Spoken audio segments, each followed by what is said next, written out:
Mga kabisnes naming minamahal, makikisuyo po kami. Naglalambing po kami sa inyo.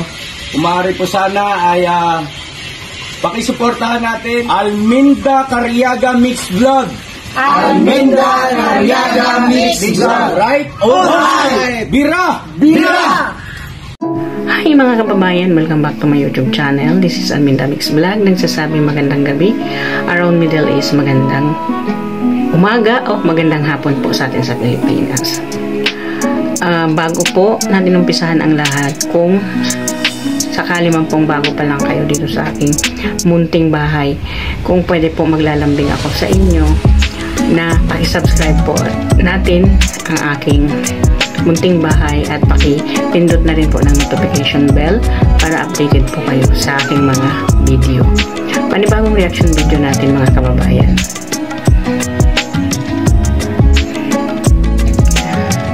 Panibagong reaction video natin dito sa latest upload po nila ka-business kahapon. Ito pong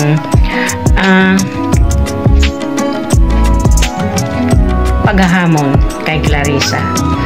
Kung talagang mahal niya si Bong, ay umuwi siya sa Pilipinas at pakasalan niya ito. So, dito po natin nakita o natunghayan at nalaman na ang mga sikretong itinatago nitong si Clarissa dito sa mga ka-business family. So, ay hindi natin sukat akalain na ang tulad niya ay may matinding tinatago na ang ka-business lamang ang nakakaalam. So, dito sa ating reaction ay may kaunting mapupulot na aral dito mga kababayan. Ang ating mga tulad natin ng mga kababaihan na dahan-dahan lamang po. Kung makakakilala man tayo ng lalaki, dapat dahan-dahan natin. So, dito, ang reaction video natin dito kay Laka Business ay itong sumabog at napuno na sa galit itong ka-business family. Na ayon dito sa kanilang salaysay ay sila'y nananahimik at hindi sila, kumbaga hindi nila pinapansin kung ano itong pakutsada ni Clarissa sa kanila. Ang sa kanila ay yun lang, rumispeto pa rin dito sa babaeng ito na kahit sila ay nasasaktan na sa mga pinagkukutsa o pinagkukutsada nito o pinagsasari yung pasaring niyang mga salita dito sa kanyang vlog. So nalaman natin na dito pala sa dalawang Bong at saka Clarissa ay walang naganap na pagbabalikan. So dito sa mga basher o dito sa mga komento na nakikita natin kahit saan ay nagsasabi ay talaga nga daw talaga itong si Kuya Bong ay pumunta talaga sa bahay nila Clarissa. So oo nga naman talaga at inamin yun ni Bong mismo dito kala ka-business na pumunta siya doon. At ang pinunta niya doon at ang tanong sa kanya ni ka-business bakit siya napumunta doon ay nangungumusta lang at namimiss niya itong nanay ni Clarissa. So ang ibig sabihin doon ay walang iba pinuntahan si Bong doon kung hindi itong nanay niya.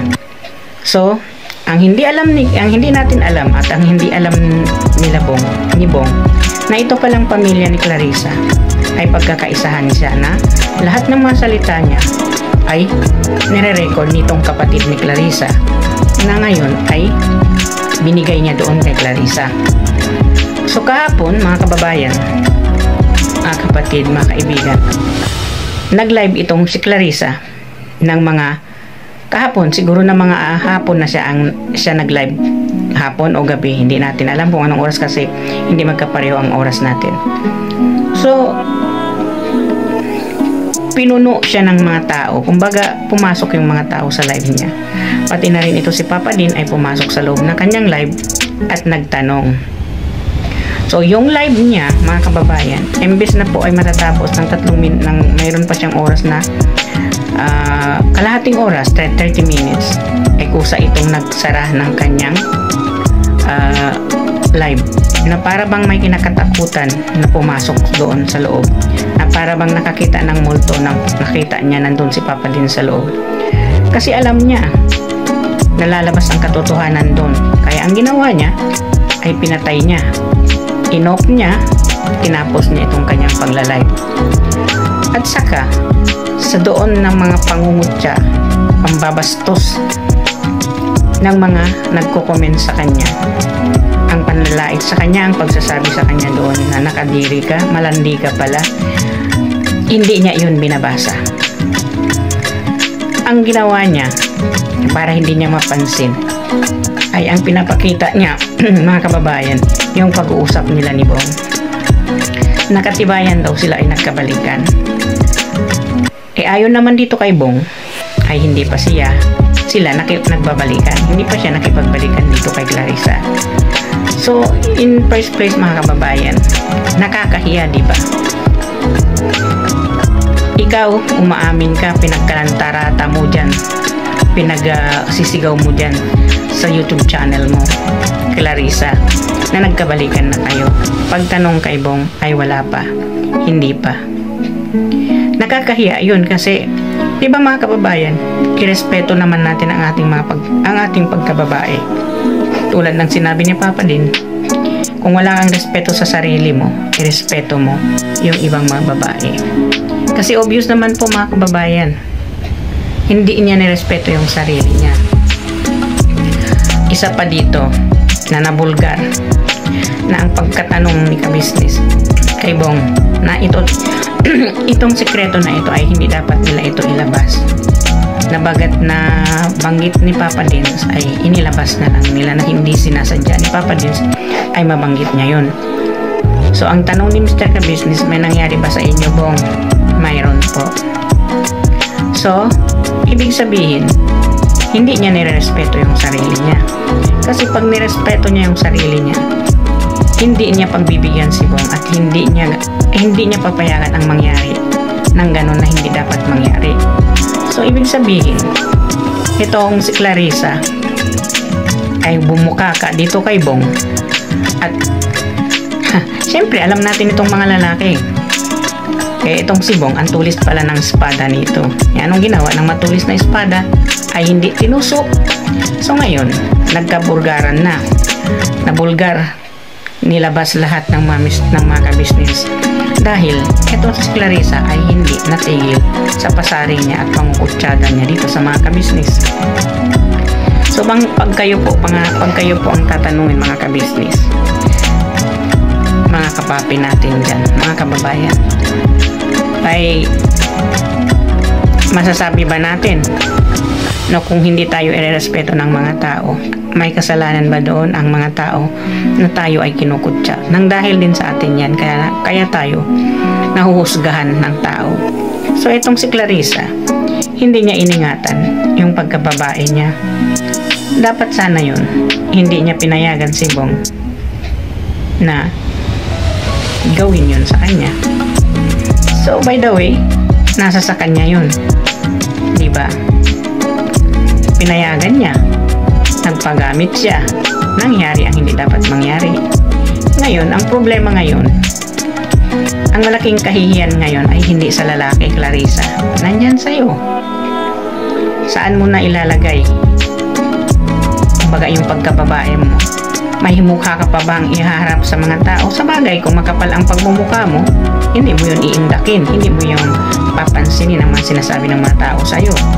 Kumbaga, sige, pakapalan mo yung pakapal yung mukha mo na kahit anong pangutsada sa'yo ng tao na sinasabi, nakailan si Bong sa'yo, hindi mo papansinin yun. Kumbaga, pakapalin mo na lang yung mukha mo. So, although naman, dyan sa live mo, inamin mo naman talaga, o kung ano ngayon, kung may nangyari sa amin ni Bong. Proud ka pa sabihin mong ganon, hindi mo naisip ang kahihiyan. Ano na lang, kaya, ang nararamdaman ng pamilya mo na ibinugar ni Bong, hindi yung galing kay Mr. and Mrs. Ka-business, galing mismo yun galing mismo yun kay Bong. Si Bong mismo ang umamin na may nangyari sa inyong dalawa. So mga kababayan, hindi man tayo pwedeng mahumusga sa tao kasi tao rin tayo, dapat yon hindi na lang sana siya, kahit gumawa siya ng kanyang Yun lang naman siguro ang maganda ng ginawa niya doon. Kung gumawa man siya ng kanyang YouTube channel, ay hindi siya nanggamit. Ang problema, nanggamit siya. Ginamit niya itong si Bong at ang family business, diba? Ang business official. Hindi naman yata siya hahakot ng subscriber o hahakot ng views kung hindi siya gumamit, kung hindi niya ginamit itong team na ito, itong ka-business official at itong si Bong, at lalong-lalo na si Bong. So ngayon, ipinapakita niya dyan sa kanyang live ang kanilang pagbabalikan. Ang hindi niya naintindihan at naintindihan ng mga tao doon sa pinapakita niyang video call na iyon na na-record ng kuno ng kapatid niya, ay walang sinabi ni Bong doon na oo ay tayo na. Ang sagot lang ang tanong ni Bong sa kanya doon, okay, kung okay lang sa'yo. So ibig sabihin, ang pagkasabi ni Bong ng kung okay lang sa'yo, ang pag-ibig sabihin ni Clarissa na yun ay sila na. At ang ibig sabihin ni Clarissa sa pagsisigaw niya dyan, na naglalakad siya na parang siraulo dyan sa Hong Kong, may nagbabalik. Ibig sabihin, kahit hindi na sila nakipagbalikan sa kanya si Bong, porket pumunta doon si Bong sa bahay niya, bumisita sa nanay niya, sila na ulit. Ay ang matindi ng ilusyon mo, ilusyonada ka palang babae. Mahirap yun. Huwag kang masyadong ilusyonada, Clarissa. Huwag masyadong ambisyosa. Baka bumagsak ka, wala ka, 'di ba? So ngayon, marami ka pang sinasabi. May sinasabi ka pa ayon dito kay Papa Dins na sila ang nagtanim doon sa bahay ni Bong nung mga underwears ng kapatid ni Papa Dins. Kumbaga, etong sila Mrs. Ka-Business, kasi sila ang pumunta doon sa bahay ni Bong. Ang ibig sabihin nitong si Clarissa ay dinala at tinanim ni Mrs. Ka-Business yung mga underwears ng anak niya na si Budang. Ay may isip pa ba itong si Clarissa o talagang kulang lang ito sa turok ni Bong? Baka hinahanap-hanap talaga nito ang espada ni Bong kung gaano pumasok doon sa kanya. Kaya parang nasisiraan na siya ng bait, kung ano-ano na lang ipinagdadaldal dyan sa bunganga niyang lumabas ay okay na. Hindi niya naiisip, sinong ina na siraulo ipapahiya niya yung anak niya sa ganun? At saka sinong ina na siraulo dadalhin mo yung belongings ng anak mo doon, tapos iba-vlog mo, nasabihin mo nandoon yun kinuha ni Bong? Hindi ka ba nag-iisip? Mismo si Bong umamin na napulot niya yun sa basurahan. At sinabi ni Papa din na lahat ng mga kapitbahay ni Bong ay nagsasabi gawi ni Bong yun ang mangolekta ng underwear ng mga babae. So bakit kailangan mong mag-react ng ganun? Kumbaga, siyempre napakita mo sa mga viewers mo ay kamping-kampi ka talaga kay Bong. Ang plastic mo napaka-plastic mo hindi mo na talaga ilalagay sa kahihiyan yung sarili mo. Sa bagay, pag plastic ka na original Orocan, hindi mo indakin, hindi mo idadaing yung mga nagko-comment sa'yo dyan ng mga bad words, diba? Ang pagsasabi nila sa'yo ng malaswa, ang pagsasabi nila sa'yo ng isa kang ganito, isa kang maruming babae. Sa bagay, kung makapal naman ang mukha mo, hindi mo yun masasabing nahihiya ka. Hindi mo yun sasabihin mahiya ka, kasi hindi mo yun ipupasok sa isip mo, kasi sanay ka na kumbaga makapal na yung pagmumukha mo doon sa pinagsasabi ng mga tao. Hindi mo napapansinin yun, naging manhid ka na sa kakapalan ng mukha mo. Ay yung sakit na yun, hindi ba mga kababayan? So baga, nakita ko pa nung nag-comment sa live mo, ikaw daw yung number 1 na addict kasi paulit-ulit kang nagsasalita laban kila Ka-Business. Marami kang paninira sa Mr. and Mrs. Ka-Business, diba? Ang paninira mo at pangutsada mo dyan sa Mr. and Mrs. Ka-Business ay hindi nila yung dinadaig. Hindi nila yung pinapansin. Pinuno mo, hindi ka natigil. Ayun, sumabog si Mr. and Mrs. Ka-Business, ang Ka-Business family. Hindi. Ano ka ngayon? Ngatal ka sa takot. Ngatal ka sa kakahiyan. Di ba? At eto pa. Ang lagi mong sinasabi sa iyong sa iyong live, kahit kahapon, pinapakita mo pa yung conversation mo doon kay Mrs. Ka-Business na hindi na sin ni Mrs. Ka-Business. Eh, paano ba kaya nila ito, paano nila maisisin ang mga message mo? Eh, ayaw nga nilang makipag-usap sa'yo. Hindi ka nga importante sa buhay nila. Di ba? Tapos, mga kababayan, dito sa mga hindi naman siguro inanais ng mga ka-business na ibubulgar nila itong mga sikreto ni Clarissa na may panghahawak sila. Kung hindi na naman sa kagagawan niya, hindi ba mga kababayan? Kumbaga, pilit nila Mr. and Mrs. Ka-Business itago, pilit nilang manahimik, pero sinusubukan sila kung hanggang saan itong kabaitan nila. Kumbaga, pinakita na ni Mr. and Mrs. Ka-Business kung gaano sila kabait dito kay Clarissa. Gaano nila nirespeto ito si Clarissa. Hinapakan pa rin sila sa ulo. Hindi sumabog. O ngayon, pahiya siya. So saan mo nang kukunin yung uhugot mo sa pagla-live mo? Na tuwing nagla-live ka ay binabantayan ka ng mga basher. Binabantayan ka ng mga viewers ni Ka-Business at lagi nilang sinasabi sa iyo yung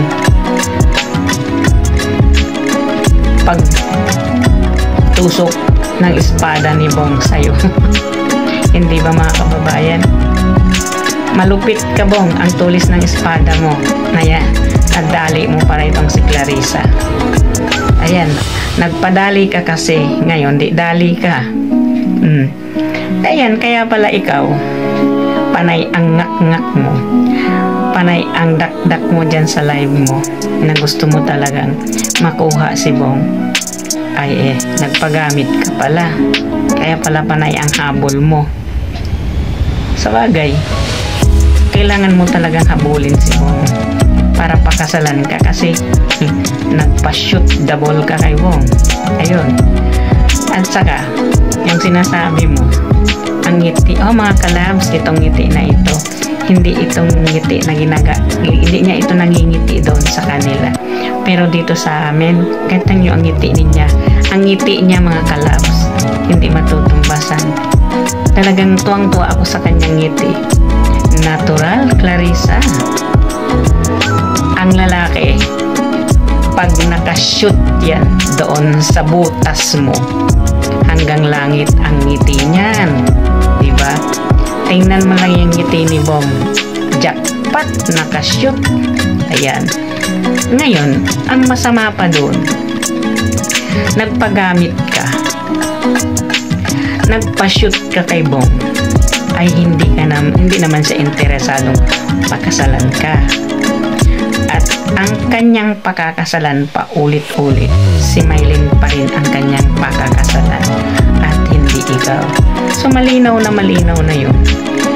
Gusto ni Bong makipagbalikan sa'yo, mayroon lang siyang hinanap sa'yo na pinalasap mo sa kanya yung langit mo, diba? So dapat yun, hindi mo ginawang ganon. Natural, iisipin ng lalaki, madali ka palang kumakuha, madali ka palang tanggalan ng panty at i-shoot kung anong dapat i-shoot dyan sa butas. Tatandaan talaga yan ng mga lalaki na madali ka talagang magtanggal ng panty mo at tumihaya at bumuka ka. Yan kasi sa'yo, kasing mga babae, mga kababayan. Sorry po sa mga words na nagagamit ko. Tayo kasing mga babae, yan lang naman tangi nating kayamanan. Ang dapat natin talaga ingatan kung ano yung dapat sa atin na iingatan natin. Kasi once na paggamit mo yan sa lalaki na ang lalaki naman ay hindi interesado sa iyo. Ikaw yung kawawa. Parang mancha na yan sa damit na hindi na yan matatanggal doon at hindi makakalimutan ng lalaki. Tingnan mo yan si Clarissa, si Bong Clarissa, ang ngiti hanggang langit. Kasi pinalasap mo yung langit mong matamis na hindi niya kalimutan na gusto niyang ulitin sa'yo. Pero ang pagkakamali mo doon,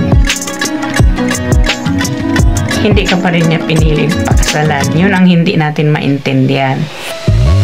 Bakit kung tanungin siya ay si Mylene pa rin ang pagkakasalan niya at hindi ikaw, na ikaw ito habol ng habol na para kang tuta na habol ng habol kay Bong na hindi naman ikaw ang pagkakasalan ni Bong.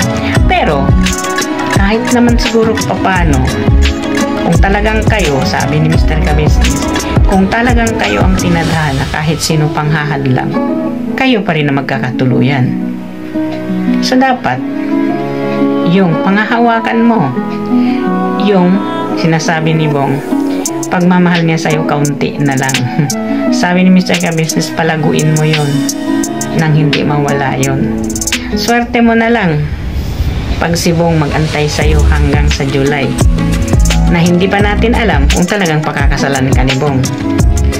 Kasi inaasam ni Bong ang pakakasalan niya, inaasam-asam niya ay si Mylene kahit noon pa man. Sabi ni Mrs. Kabisnes, kung halimbawa hindi manggulo si Budoy, sinong pakakasalan mo pa rin si Mylene? Opo, si Mylene pa rin ang pakakasalan ko, di ba? Bong, seryosong tanong, sabi ni Mr. Kabisnes. Sino ba talaga ang pakakasalan mo? Si Mylene po, kuya, kay Mylene pa rin ako. Tingnan mo, Clarissa.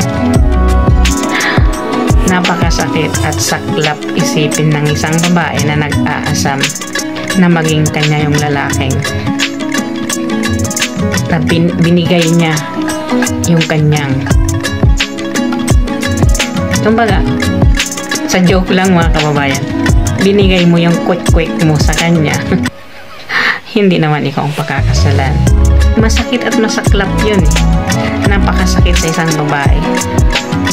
Oo nga naman, feeling mo naman talaga na talagang ikaw na, diba? Ang hindi lang natin maintindihan sa kalagayan ba naman ni Bong na yan, ay nakashoot pala ito, nakadali sa'yo. Yan. So itong issue na to, Clarissa, forever na to, hindi mawawala. Kahit sino, uuwi ka pa sa Pilipinas, pag makikita ka ng mga tao, maaalala nila yung binulgar ni Bong sa vlog ni Kabisnes. Hindi ba mga kababayan? So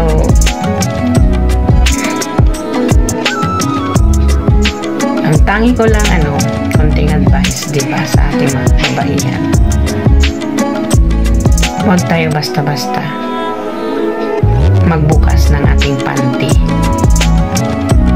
Kasi pag pumasok na yung espada ni Juan dyan, nagiging mansa na yan sa pagkatao natin. Hindi ba mga kababayan? Pero kung sanay ka naman na hindi mo naman wala lang sa'yo, kumbaga sa kakapalan ng pagmumukha, bale wala na yun. Hindi ba mga kababayan? So yun ang ating reaction video dito sa mga kumbaga sa mga sekretong malupit na ibinulgar ni Bong dito sa Kabisnes Official. Kumbaga tinatago-tago nila, pinipilit kasi nitong si Clarissa ilabas ang sekreto na ang pagkaalam niya siguro walang nakakaalam. Ang pagkaalam niya siguro ay devoted sa kanya si Bong. Yan ang pagkakamali mo eh. Hindi kasi makakalimutan ni Bong yun. ang ginawa mo na iurong mo yung kasal. Pagkatapos mo siya pinatikim ng lasa ng langit mo, tapos iurong mo yung kasal. Diba? Kumbaga, wala lang sa'yo yung nangyari. Sa bagay, fair na kayo eh. Ginamit mo si Bong, sinute naman yung espada niya sa'yo. Diba? Ginagamit mo siya dyan sa social media, at least nagamit ka naman niya na hindi mo makakalimutan. Habang buhay mo pagsisihan. Hindi ba? Yung sa social media, Clarissa, yung pag-YouTube, pera lang yan. Kung hanap mo ang pera dyan, pera lang yan. Pero yung kahihiyan na ibinulgar ni Bong, habang buhay na yung mancha sa pamilya mo, hindi na yan mawawala.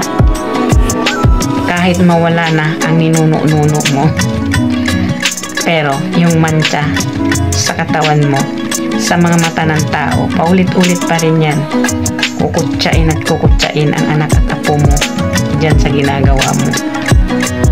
Hindi ka nag-iisip kung ano yung dapat gawin. So, hanggang dito na lang po ang ating reaction video dito sa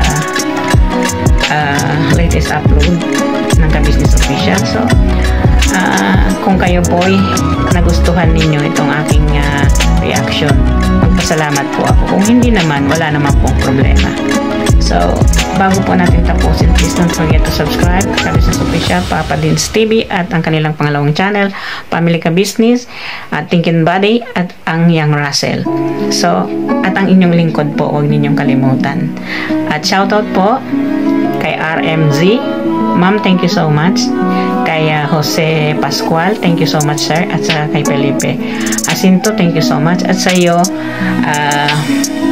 Anime Reaction, thank you so much, boss, sa mga tulong na ibinibigay mo. At kay Mira's Channel, pag-subscribe natin po ang Mira's Channel. So, ito ang inyong lingkod, Alminda Mix Vlog, nagsasabi, magandang gabi po buong Middle East, at magandang hapon o magandang umaga sa atin sa Pilipinas. Ito pong nagsasabi si Mix Alminda, nagsasabi sa inyo, may Allah bless us all, and bye-bye po.